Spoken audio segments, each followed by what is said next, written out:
We are raised on a diet of childish fears. We are taught that danger looks like a monster, that a villain wears a scowl, brandishes a weapon, or hides in the shadows. We are conditioned to believe that hatred screams. But this is a fantasy. It is a lie that leaves us defenseless against the true nature of malice. Real danger does not frown. It smiles. It compliments you on your tie. It offers to pay for your dinner. It listens intently to your dreams with a look of profound understanding. The most dangerous people in your life are not the ones who openly declare war on you. An open enemy is a blessing. They are a known variable on the battlefield. You can raise your shield. You can strike back. No, the people who will truly dismantle your life, who will drain your bank account, assassinate your reputation, and shatter your sanity, are the ones currently sitting at your dinner table. They are the Trojan horses of the human psyche. 1. Prologue. The smile of the enemy. To understand them, we must look back.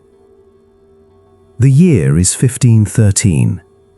Niccolò Machiavelli, a former diplomat of the Florentine Republic, sits in exile on his farm in San Casciano. He has been imprisoned. He has been tortured on the rack, his shoulders dislocated by the strappado. He has seen the dark underbelly of power, the shifting sands of loyalty, and the brutal truth of human nature stripped of its makeup. In the flickering candlelight, he writes The Prince. For centuries, the world has dismissed Machiavelli as a teacher of evil, but they are wrong.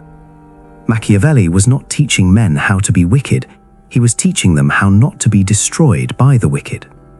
He understood that the court, whether it be the Medici Palace or your modern office, is a theatre of deception. He wrote, "A prudent man should always follow in the footsteps of great men." Today, we follow in his footsteps.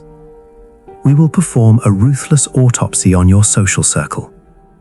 We will use the lens of history and modern dark psychology to identify the 7 archetypes of betrayal. If you do not identify them now, by the time they reveal their true face, you will already be bleeding. Let us begin the surgery. 2. Archetype 1. The Weaver of Covert Debts. We begin with the most seductive trap of all, generosity. There is a type of person in your life who appears to be a saint. They give you gifts you didn't ask for. They rush to your aid before you've even realized you're in trouble. They pick up the tab at the pub, waving away your wallet with a benevolent smile. You think, what a splendid friend. Machiavelli would say, you are being purchased. To understand this mechanism, we must look to the masters of Florence, the Medici family. In the 15th century, Cosimo de' Medici did not hold an official title of king, yet he ruled Florence absolutely. How? Through the weaponization of patronage. Cosimo would lend money to noblemen who were struggling. He would pay for the dowries of their daughters. He would commission art from starving painters. He wove a web of covert debts. He knew that men are driven by fear and self-interest, but they are bound by something far stronger, obligation. When you accept a favor you did not request, a psychological contract is signed. The sociologists call this the reciprocity norm. It is a deep-seated evolutionary instinct that compels us to repay kindness. The weaver of covert debts hacks this instinct. They do not give to help you, they give to indebt you. Every unasked-for favor is a coin placed in a meter, and eventually the time runs out. Be wary of the person who keeps score. Watch for the phrase, "after everything I've done for you." The moment those words are spoken, the mask slips. A true gift has no strings. A bribe has a rope attached, designed to strangle your autonomy. By accepting their unsolicited help, you are giving them a mortgage on your conscience. When you try to set a boundary later, you will feel a pang of guilt. You will feel ungrateful. And because you are a decent person, you will fold. You will let them cross the line again. You have become a vassal in their private kingdom. The Machiavellian fix. So how does one survive the weaver? You must stop accepting the free lunch. If you did not ask for it, reject it politely but firmly. If they insist on buying you a drink, buy them one back 10 minutes later. Cancel the debt before it compounds. Observe their reaction. A friend will be happy you reciprocated. A weaver will be offended. Why? Because by paying them back immediately, you have cut the strings they were trying to attach to you. You have declared your sovereignty. 3. Archetype 2. The information spy. Information is not just power. In the wrong hands, it is ammunition. We have all met the information spy.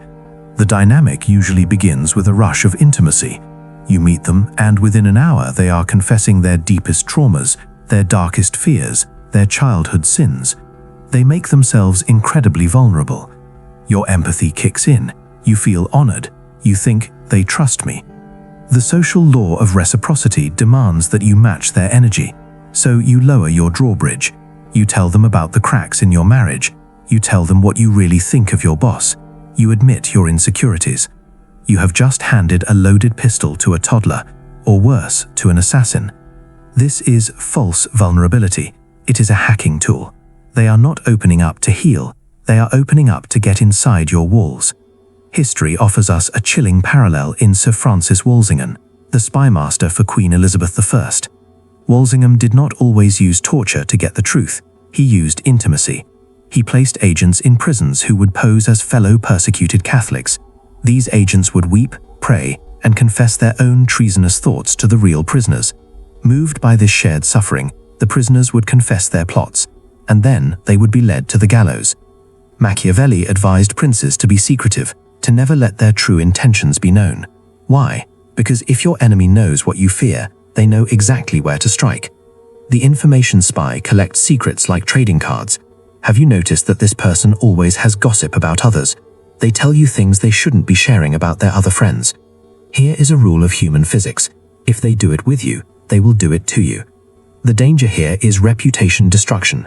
When the relationship inevitably sours, and it will, because these types crave the chaos of drama, your secrets will become their currency. They will rewrite history, using your own vulnerabilities to paint you as the villain and themselves as the victim. The Machiavellian fix. The defense against the spy is the art of grey rocking. Be as boring as a grey rock. When they dump trauma on you too early, do not reciprocate. Listen, nod, offer a generic, "That sounds difficult," but keep your mouth shut about your own life. Do not feed them your personal data. Watch their reaction. If they press, if they probe, if they ask, "Come on, tell me, I told you my stuff," you are looking at a spy. Close the file. 4. Archetype 3. The architect of misfortune. There is a specific kind of danger that does not come from malice, but from entropy. We have all met the person who is perpetually drowning. If it is not their health, it is their landlord. If it is not the landlord, it is a crazy ex-partner. If it is not the ex, it is the unfair boss. At first, your empathy is triggered. You want to be the hero. You want to save them. But you must look closer. Is the universe truly bullying them, or are they the architect of their own misfortune?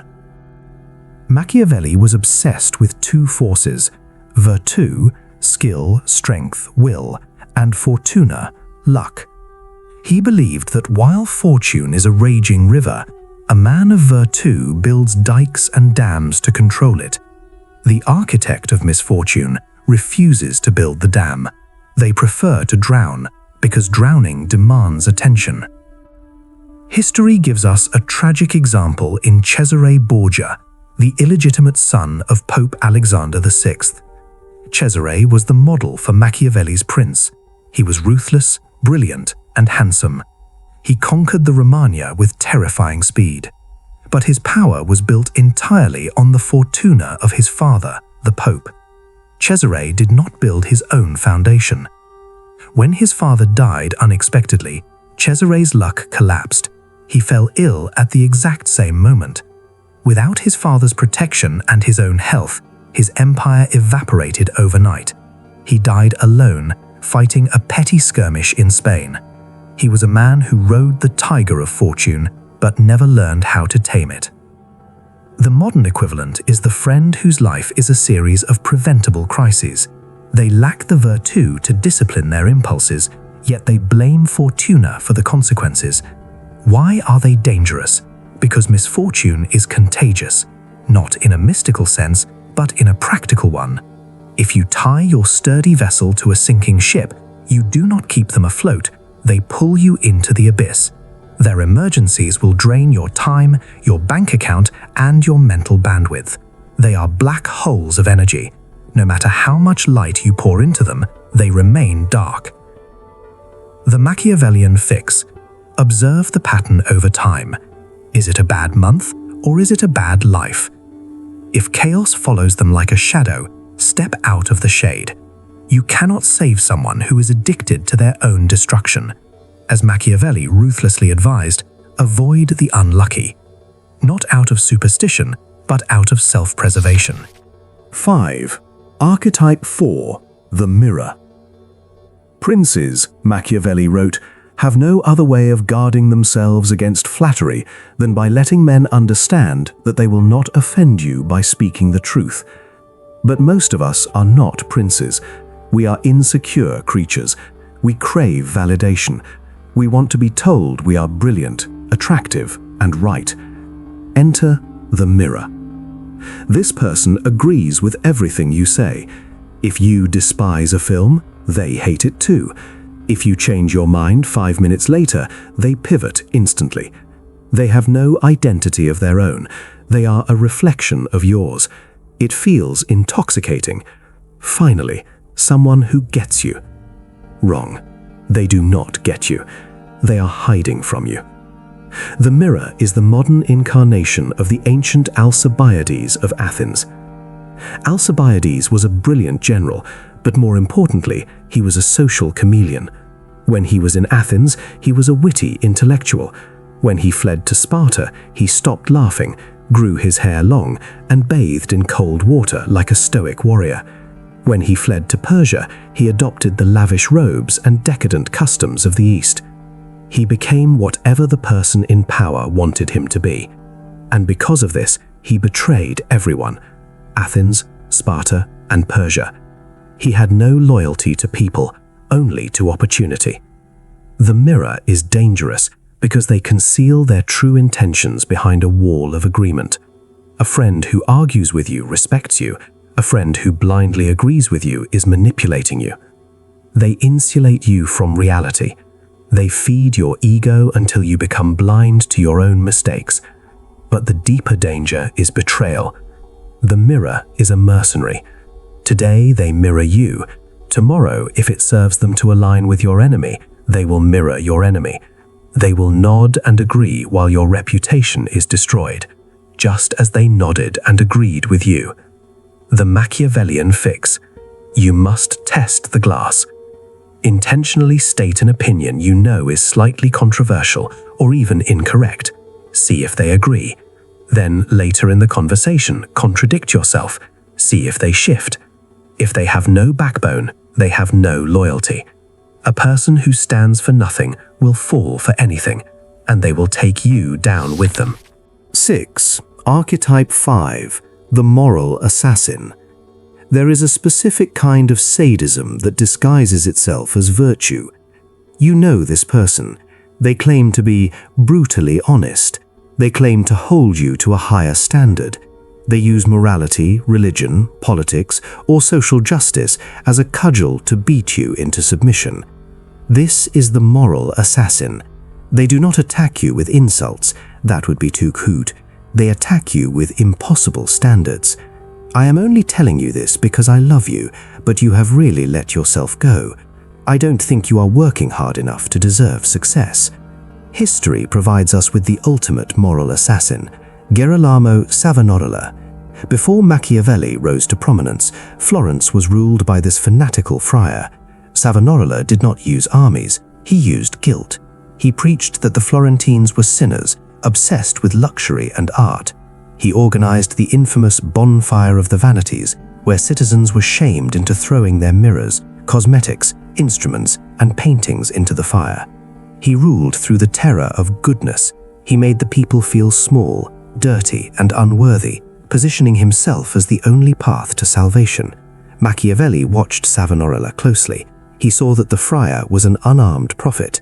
He saw that moral purity was just another mask for the hunger for power. The moral assassin in your life uses the same tactic. By positioning themselves as the judge of your behavior, they place themselves above you in the hierarchy. It is a dominance play. They thrive on your guilt. If you are around someone who makes you feel constantly inadequate, who makes you feel like you are always apologizing for your existence, you are in the presence of a predator.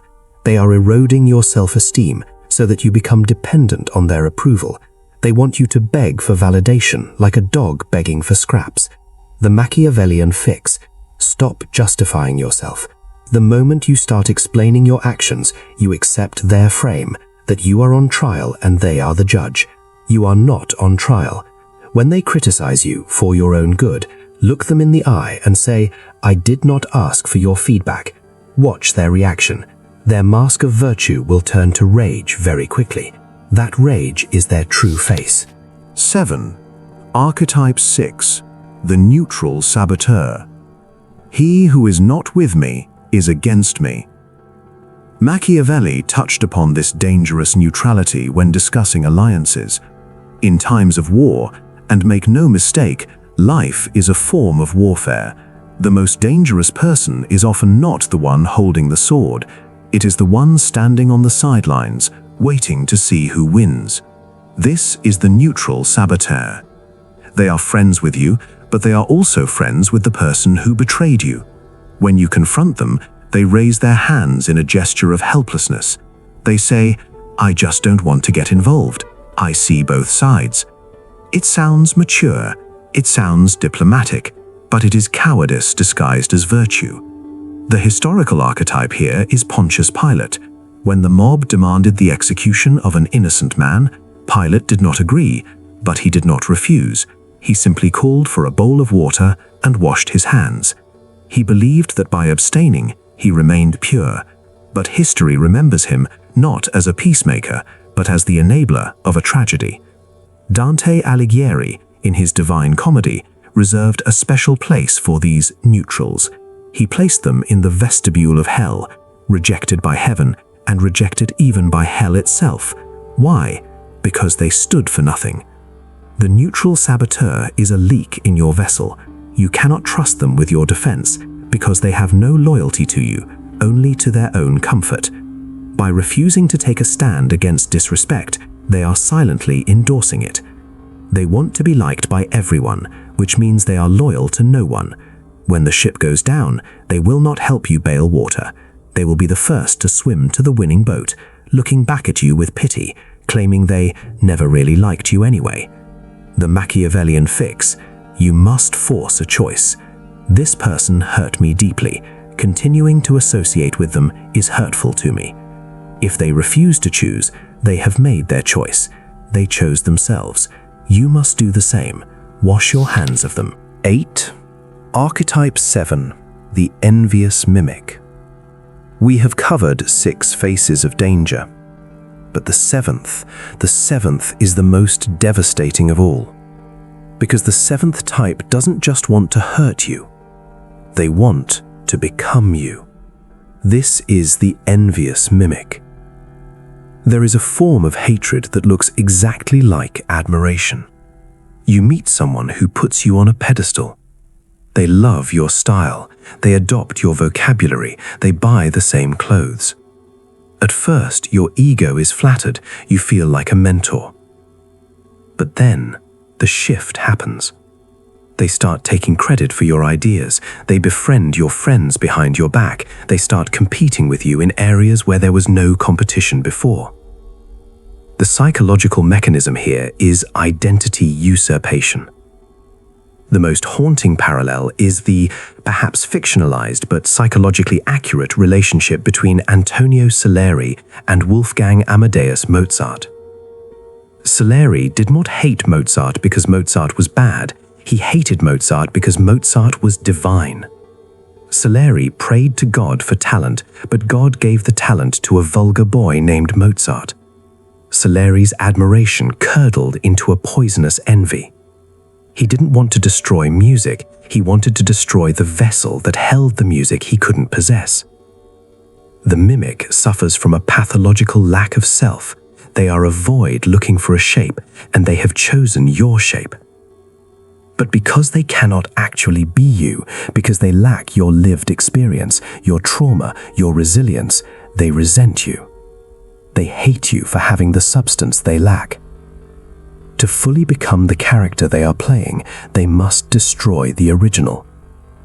If you have a friend who copies you a little too closely, who gets a little too angry when you succeed without them, wake up. You are nurturing your own executioner. The Machiavellian fix: starve the copy. Stop giving them the blueprint. Withhold your true thoughts, your next moves, your real feelings. Become opaque. When they can no longer feed on your identity, they will panic, they will lash out, and then, inevitably, they will leave to find a new host. Let them go. 9. The strategy of sovereignty. We have identified the enemy, the weaver, the spy, the architect, the mirror, the assassin, the saboteur, the mimic. Now you face the hardest question. How do you remove them? Most people do this wrong. They seek closure. They write long letters. They scream. They demand an apology. This is a mistake. Machiavelli taught us that it is safer to be feared than loved, but in the modern context we can adapt this. It is safer to be a ghost than a warrior. Confrontation gives them data. It tells them they hurt you. It feeds the drama they crave. Do not give them that satisfaction. Execute the Machiavellian fade. Phase 1. The starvation diet. Stop feeding the dynamic. If they are a spy, offer no secrets. If they are a victim, offer no pity. If they are a mirror, offer no opinions. When the transaction stops, the parasite naturally detaches. Phase 2. The slow reply. You do not need to block them immediately unless they are abusive. Just slow down. Reply to texts 6 hours later, then 24 hours later, then 3 days. Dilute the connection until it dissolves into nothingness.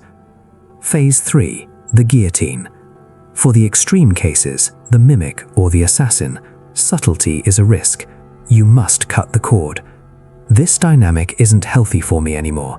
I wish you the best, but I need space. Then total silence. No explanations, no debates. The explanation is the trap. When you excise these people, something terrifying will happen. The void. Your phone will stop buzzing. Your weekends will be empty. The drama that occupied your brain will vanish, leaving a silence that rings in your ears. You will feel the urge to fill it. You will feel bored. Do not break. This boredom is not emptiness, it is peace. This silence is not loneliness, it is space. Space for what? Space for the people who actually deserve you. Machiavelli said that opportunities are born of the moment. You cannot meet the high-value, loyal, dangerous in a good way people if your schedule is clogged with parasites. You are clearing the weeds so the garden can grow. Imagine a life where you only speak to people who inspire you, people who challenge you to be better, not to be smaller, people who celebrate your wins without a hidden grimace of envy.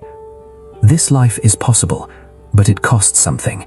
It costs you the comfort of your old toxic tribe. You must be willing to walk through the desert alone to reach the oasis. The ultimate Machiavellian lesson is not about controlling others, it is about self-mastery. You cannot control the scorpion, it will sting. You cannot control the liar, they will lie. That is their nature. But you can control the gates to your own fortress. If you find yourself surrounded by enemies, it is because you left the gate open. Close it.